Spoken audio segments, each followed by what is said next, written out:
Biolabs are tricky, man, because biolabs, they're a double-edged sword. You have to have them. You have to have biological labs because if someone else is producing a biological weapon, you have to always be producing a biological defense. So you can't just not have a biolab.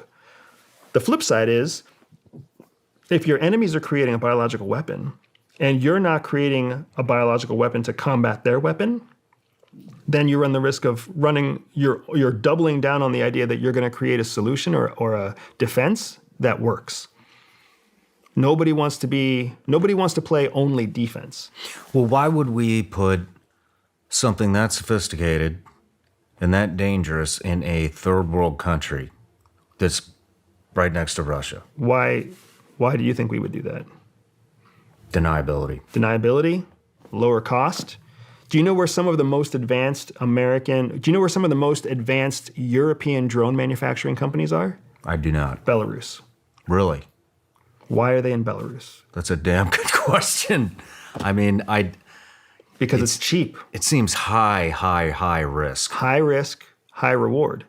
Prior to 2022, prior to February 24th, people weren't afraid of like Russian aggression extending into a foreign country.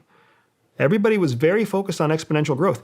Do you remember that COVID, it took the whole world coming to its knees economically during COVID before we all woke up to the fact that China controlled the supply lines and the supply chains for the entire world. We let that happen. Mm-hmm. The whole world let that happen and didn't wake up until COVID. Could you imagine if COVID hadn't happened?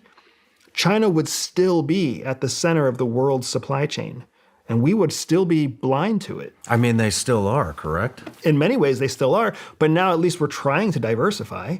Southeast Asia, India, Latin America, countries have started stepping in to fill that supply chain gap.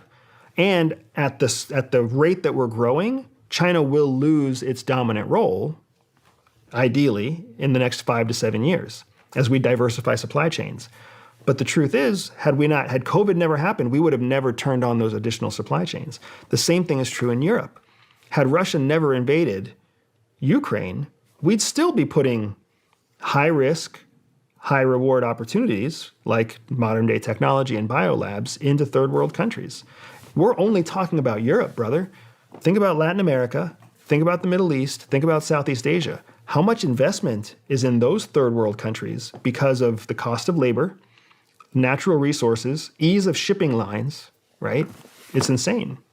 That's what a globalized world looks like.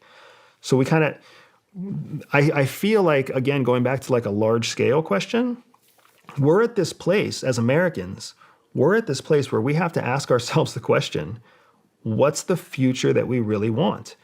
Do we want a globalized world where everybody has an opportunity to maximize efficiency and generate tremendous wealth?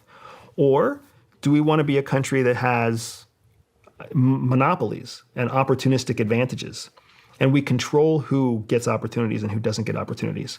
The liberal media tells us that we should lean into globalization. Pragmatic national security tells you that you should not, right? Do we want a world, another question, do we want a world where the world is at peace, where countries can afford to take care of themselves and feed their own people and everybody should have like equal opportunity? Or do we want a country where American primacy is secure and America remains the world's top superpower? Because you can't have both.